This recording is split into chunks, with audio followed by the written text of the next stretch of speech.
Well, first of all, apologies for any wind noise on the microphone. I can't do anything about that at the moment. We seem to be in the windy season here. We either get wet and windy or dry and windy. But anyway, I've got these two Hondas lined up. My own Honda CB500T from 1977 and a customer's XL350 from 1974, I believe.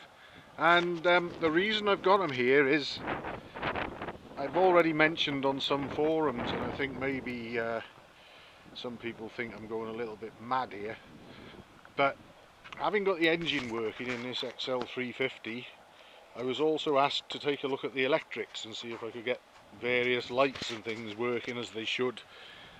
And I'd no sooner started investigating when I ran into a bit of a puzzle. Now there's the ignition switch. You got off and you got on. There's nothing else. Some people have suggested there might be another position for lights on. There isn't. We got off and we got on, and that's it. In the headlamp itself, we've got the main and dip beam bulb, obviously, and then below it pilot light. Well, there's just a hole there actually, so I'll have to get this off and have a look, but there's provision for a pilot light at least. And then we come to the interesting bit, the switch gear, and also notice we got a little blue light there to tell us when we're on high beam. Now then, we come to this switch assembly here. We've got left and right turn for the indicators, all very good, and we've got a button to press if we want to blast the horn. Over on the right, we've got the usual on, off, on, on, off. There we are, off, on, off, even kill switch. And below it, we've got the light switch, off, low, high. Okay, now it's been suggested to me that this is the dip switch. Right, well, why would you have a dip switch where you could accidentally, perhaps in a bit of a fluster at night, switch the lights off? I don't think that that is a dip switch. I think that is just the lights off, side lights and main lights. That's my theory, and I'm going to stick with that because over here we've got my Honda CB500T. Now, recognise the switch gear, apart obviously it's got a start button.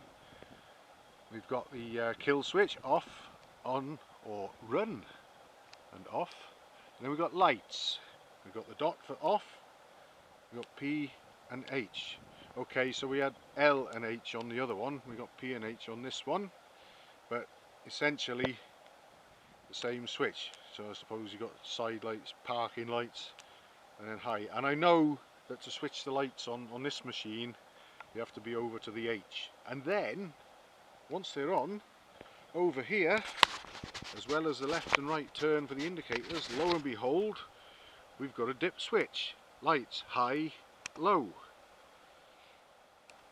Full beam, dip beam if you prefer. Right, now I've also worked on another XL350 engine recently, and the owner's, he doesn't live far away, and I've asked him to send me photographs of the switch gear on his XL350, and sure enough it's a little bit different to this, but on this side, as well as having left and right for the indicators and the horn button, he's got a dip switch on it there. So I really don't know what's going on with this machine. Admittedly it's an import from America, but then so is his, because they never sold those machines here in the first place. But why would it not appear to have a provision for a dip switch? Or is that really it? Very dangerous, I would have thought, if it was. But it's a bit of a puzzle and a mystery, and I'm not sure if it's got the right switch gear on it even. We've got, some have also said that the clutch and brake levers don't match, and one's integral with the switch gear and the other one isn't, but they're not. They're both separate items.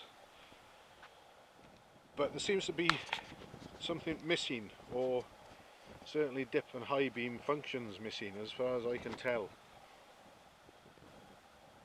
Very strange indeed. So answers on a postcard, please. I haven't got anything to give away as a prize, but I'd love to know possibly either what's been going on with this Honda, or whether it is actually original and I'm missing something that's staring me in the face. But after having dealt with the mysteries of the engine using oil and finally solved that, we're now presented with some electrical switchgear mysteries to round off with. All good fun.